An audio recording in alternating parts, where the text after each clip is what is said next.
Денес се навршува 21 година од трагичната смрт на председателот на државата Борис Трајковски, кој со својата визија, мудрост и искрена љубов кон својот народ ја водеше Македонија кон светла и перспективна иднина, порача денеска Даниел Апостоловски, директорот на спортскиот центар Борис Трајковски, кој го носи името на председателот Трајковски, на полагањето свежот свеќе пред споменикот. Трајковски беше лидер кој веруваше во мир, диалог и единство. Неговата посветеност кон татковината и неговиот стремеж кон подобра иднина остануваат врежани во нашите сеќавања секогаш. За мене е голема честа да управувам со спортскиот центар Борис Трајковски, бидејќи самиот назив на овој објект носи огромна тежина, но истовремено представува гордост и синоним за победи и убави моменти за македонскиот народ и Република Македонија. Вечна слава, председателе, Македонија никогаш нема да ве заборави, порача Апостоловски. Повеќе од 90 граѓани земаа учество и имаа можност со доаѓање во општината да остварат средба со градоначалникот на Газибаба, Бобан Стевковски, во рамки на вчерашниот отворен ден. Граѓаните имаа можност да се сретнат и да разговараат со представници од сите сектори на општинската администрација. Среќен сум што за поголем дел од проблемите кои ги истакнаа граѓаните успеавме да најдеме решение веднаш, а за сите останати сектори и администрација добија задолжување да постапат согласно нашите надлежности и да се излезе во престрет на потребите на граѓаните. Мојот став е јасен, општината постои за да им служи на граѓаните и така ќе биде се до последниот ден од мојот мандат како градоначалник, порача првиот човек на Газибаба. Заклучно со денешниот ден, нема граѓанин кој во општината побарал, а не остварил средба со мене. Продолжуваме да им служиме на граѓаните, истакна Стевковски. Денес општина Чаир официјално ја промовираше поврзувачката порта помеѓу Битпазар и Старата чаршија. Градоначалникот на општината Висар Ганиу вели дека ова е проект со големо значење за урбаниот и културниот идентитет на градот. Овој современ конструкцијски објект, изработен од челик и стакло, представува функционален и естетски влез кој создава природна врска меѓу двата најзначајни трговски простори во градот.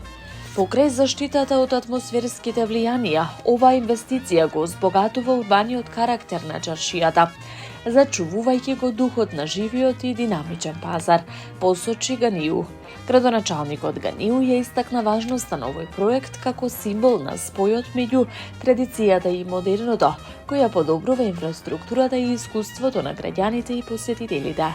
Општина Чаир останува посветена на урбаниот развој и зачувувањето на културното наследство, градејќи поубав и пофункционален град за сите граѓани, истакна првиот човек на општина Чаир.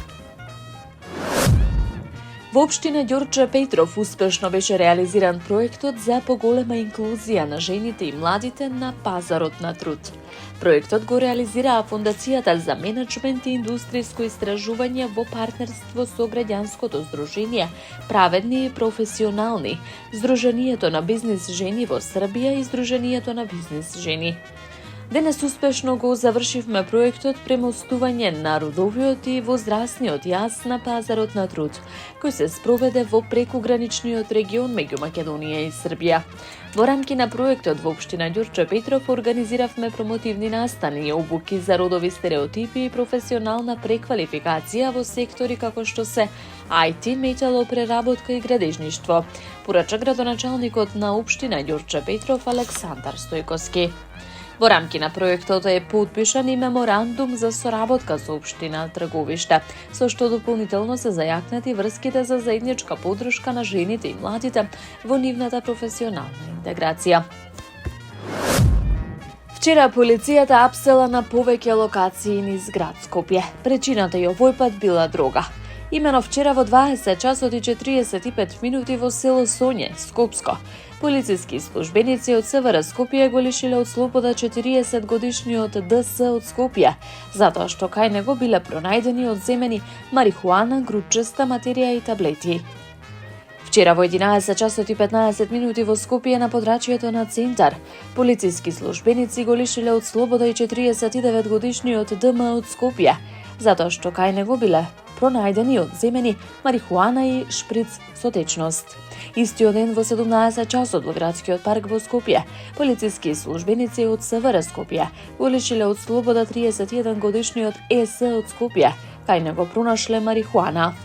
Вчера во 21 часот на Средноводно, полициски службеници го лишиле од слобода 24 годишниот ЈП и 24 годишниот СН и двајцата од Скопје. Кај нив била пронајдена и одземена марихуана. По целосно документирање на сите одделни случаи ќе следуваат соодветни поднесоци против сторителите, велат од МВР. Таму е Скопје, град мој љубав лише, што ми расте сни.